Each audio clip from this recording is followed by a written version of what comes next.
Good morning, fourth grade. Today we're going to continue reading in our novel, James and the Giant Peach.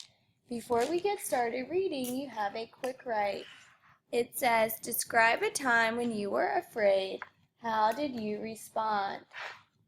Press pause to write down your answer and play when you're ready for the focus question. Our focus question today says, how does fear impact how humans perceive fear? And you could also say, how does that impact how humans perceive certain events or situations? Our vocabulary words for today are ascent, which means to rise in the air. So you would draw a line to this airplane taking off. The airplane is ascending. The next vocabulary word is petrified, and that describes someone who is frightened. So you draw a line to this picture. And then the next vocabulary word is proximity, and that is when someone is close to you. These cats are in close proximity. They are right next to each other. Great. Go ahead and open up your book to page 66. We're going to use our CSPS strategy as we're reading chapters 22 and 23. All right. Page 66. In a few minutes, everything was ready. It was very quiet now on top of the peach. There was nobody in sight, nobody except the earthworm. One half of the earthworm, looking like a great, thick, juicy pink sausage, lay innocently in the sun for all the seagulls to see. The other half of him was dangling down the tunnel. James was crouching close beside the earthworm in the tunnel entrance, just below the surface, waiting for the first seagull. He had the loop of silk string in his hands.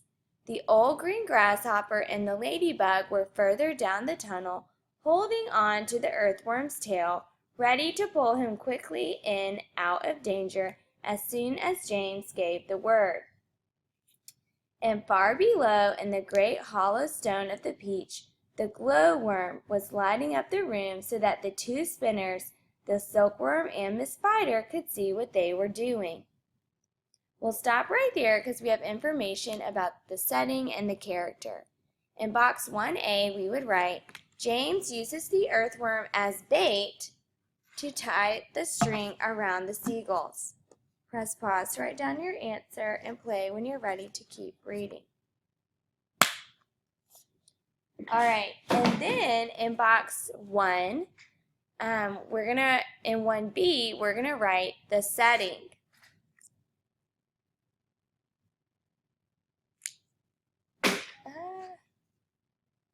All right, in box 1B, we're going to write the setting. And we would write, the earthworm is on top of the peach, and the rest of the creatures are inside with James. Press pause to write down your answer and play when you're ready to keep reading. And please make sure that you have everything underlined and labeled that I do in your book. We're at the top of page 67. The centipede was down there too, exhorting them both frantically to greater efforts, and every now and again James could hear his voice coming up faintly from the depths, shouting, Spin, silkworm, spin, you great, fat, lazy brute! Faster, faster, or we'll throw you to the sharks. Here comes the first seagull, whispered James. Keep still now, earthworm, keep still.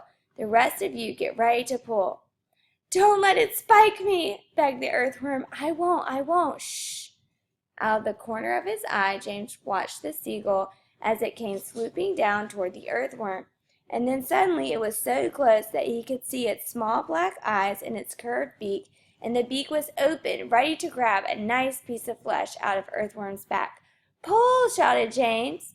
And the old green grasshopper and the ladybug gave the earthworm's tail an enormous tug, and like magic, the earthworm disappeared into the tunnel. At the same time, up went James's hand, and the seagull flew right into the loop of silk that he was holding out.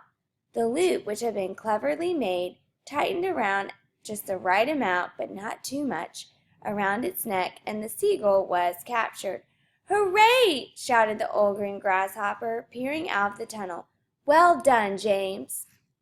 Up flew the seagull, with James paying out the silk string as it went.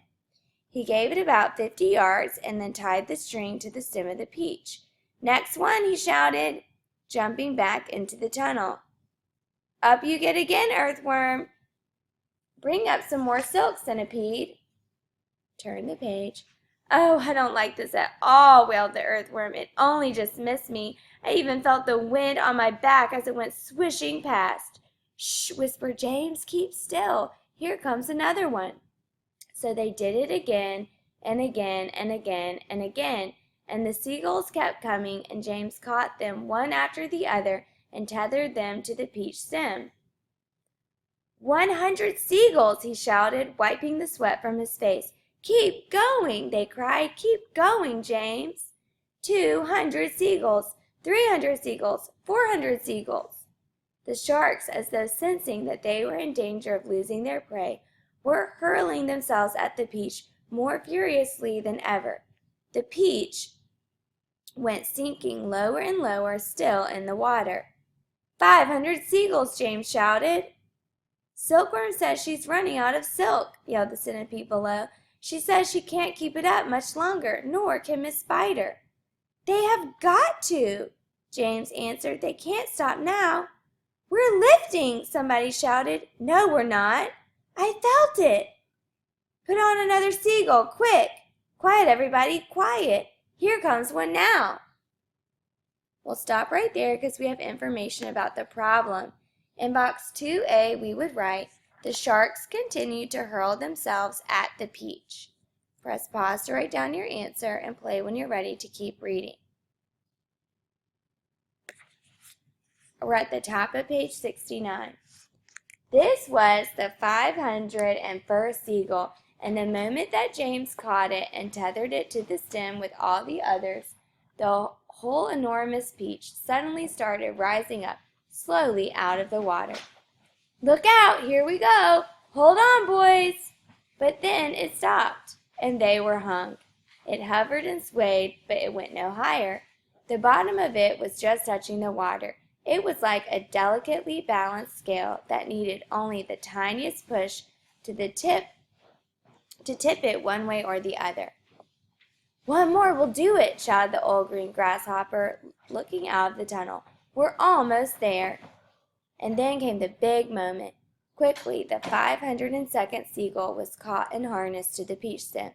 And then suddenly, but slowly, majestically, like some fabulous golden balloon, with all the seagulls straining at the strings above, the giant peach rose up, dipping out of the water, and began climbing towards the heavens. And so in box 2B, for the solution, you would write, James gets string around 502 seagulls, and the peach lifts out of the ocean. Press pause to write down your answer and play when you're ready to keep reading. We're going to go on to chapter 23, and we're going to use the same CSPS strategy for boxes 3 and 4. The peach is out of the water. It's been saved from the sharks. In a flash, everybody was up on top. "Oh, isn't it beautiful?" they cried. "What a marvelous feeling. Goodbye, sharks. Oh boy, this is the way to travel." Miss Spider, who was literally squealing with excitement, grabbed the centipede by the waist, and the two of them started dancing around and around the peach stem together. The earthworm stood up on his tail and did a sort of wiggle of joy all by himself. The old green grasshopper kept hopping higher and higher in the air. The ladybug rushed over and shook James warmly by the hand. The glowworm, who at the best of times was a very shy and silent creature, sat glowing with pleasure near the tunnel entrance.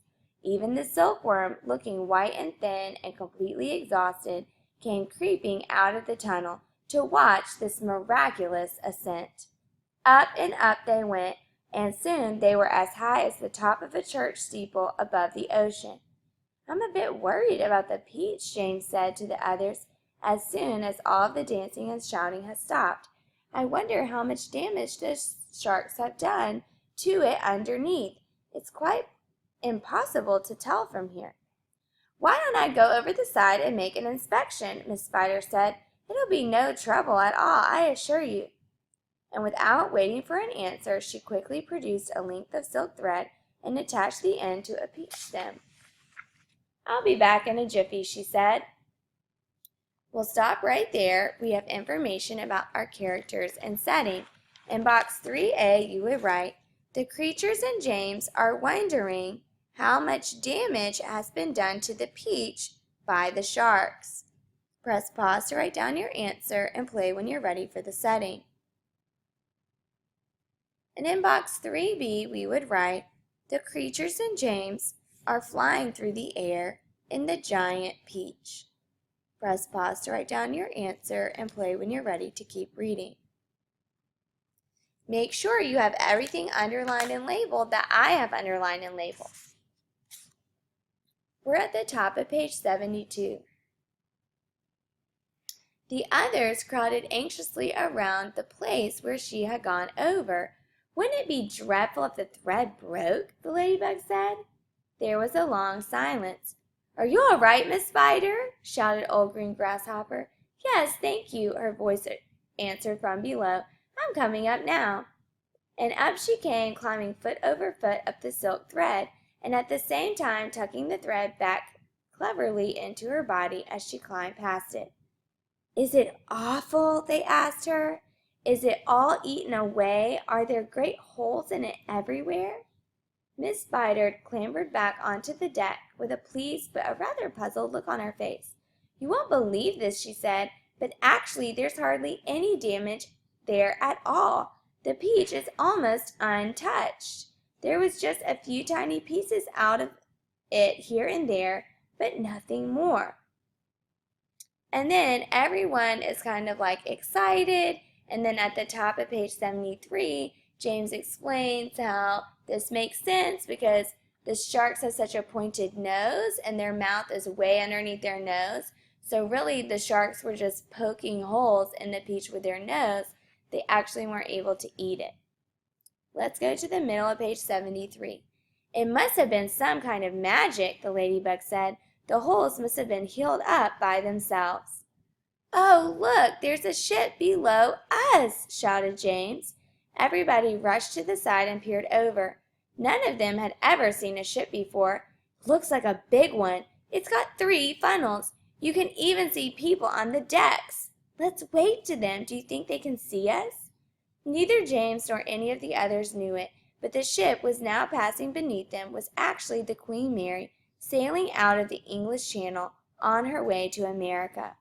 And on the bridge of the Queen Mary, the astonished captain was standing with a big group of his officers, all of them gaping at the great round ball hovering overhead. "I don't like it," the captain said. "Nor do I," said the first officer. "Do you think it's following us?" said the second officer. "I tell you, I don't like it," muttered the captain. "It could be dangerous," the first officer said. "That's it," cried the captain. "It's a secret weapon. Holy cats, send a message to the Queen at once. The country must be warm. And give me my telescope." We'll stop right there because we have a problem. In 4A, you would write, "A boat sees the flying peach, and the people on it are scared of the size of the insects." Press pause to write down your answer and play when you're ready for the solution. Let's keep reading. And so they get the telescope and they're very scared at all the giant insects that they see. Go to the middle of the page. A moment later, a great round ball disappeared into the cloud, and the people on the ship never saw it again. But up on the peach itself, everyone was still happy and excited.